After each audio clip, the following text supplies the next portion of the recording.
Most people search for meaning in big moments and miss it in small ones. This story will show you why. In a quiet town surrounded by fields and small houses, there lived a young man named Daniel. Daniel was not poor and he was not rich. He had a stable job, a small apartment, and enough food on his table. But inside, he felt empty. Every morning he woke up to the same alarm sound. He followed the same routine. He took the same bus. He did the same work. He came home tired, scrolled through his phone, and went to bed. Days passed, weeks passed, months passed. One evening, as Daniel sat by his window watching the sunset, he whispered to himself, "Is this all life is? Wake up, work, sleep, repeat?" He didn't feel sad exactly. He just felt meaningless. One weekend, Daniel decided to visit his grandmother, who lived in a small countryside village. She was a simple woman who had lived through many hardships, but always carried a soft smile on her face.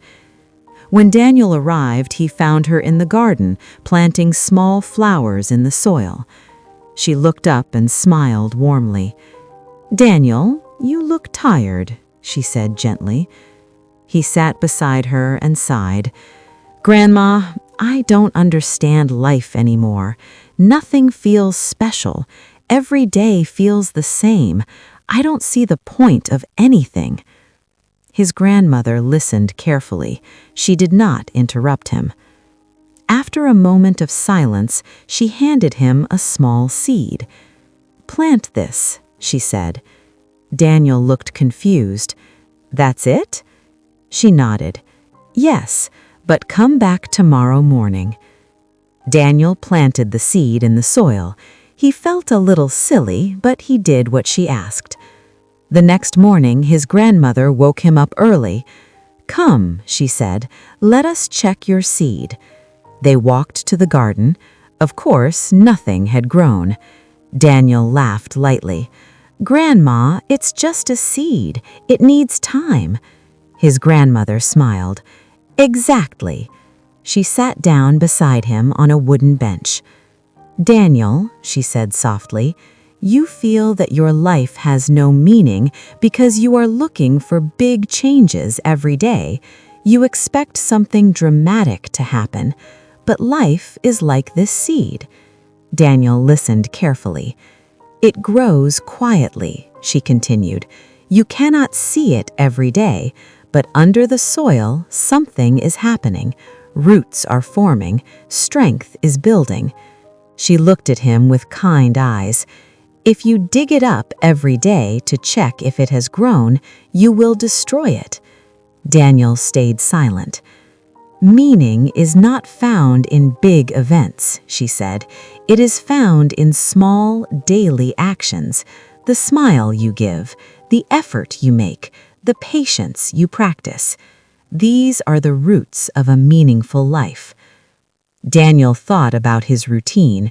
He always rushed through his days. He never noticed the small things. He was always waiting for something bigger, better, more exciting. "But Grandma," he asked, "what if nothing important happens in my life?" She chuckled softly. "Something important happens every day. You just don't notice it." She pointed at the sunrise. "Look at that. It rises every day. It does not complain that it looks the same. It shines anyway." She picked up a small watering can and handed it to Daniel. "Water your seed." Daniel poured water gently onto the soil. "For the next few days," she said, "water it every morning. Don't expect it to grow quickly. Just do your part." Daniel agreed. He stayed with his grandmother for a week. Each morning he watered the seed. Slowly, a tiny green sprout appeared from the soil. It was small, almost fragile, but Daniel felt something unusual: pride. He had not created something huge, but he had cared for something small, and it had grown. When it was time to return to the city, his grandmother hugged him. "Remember," she whispered, "you don't need a different life to find meaning. You need a different way of seeing your life." Back in the city, Daniel changed nothing on the outside. He still woke up to the same alarm, he still took the same bus, he still worked at the same office. But something inside him was different. He started greeting the bus driver. He thanked his coworkers. He did his tasks with more attention. He walked home without rushing, noticing the sky above him. Days no longer felt empty. They felt planted. He understood now, meaning is not something you chase, it is something you build, quietly, patiently, one small act at a time, just like the seed. And one evening, as Daniel watched another sunset from his apartment window, he no longer asked, "Is this all life is?" Instead, he smiled and said softly, "Today was enough." If this story touched your heart, please like and share it with someone who needs to hear it. Subscribe to Dream Rise Hub TV for more stories that help you grow quietly and live meaningfully. Until the next story, stay patient, stay grateful, and keep rising.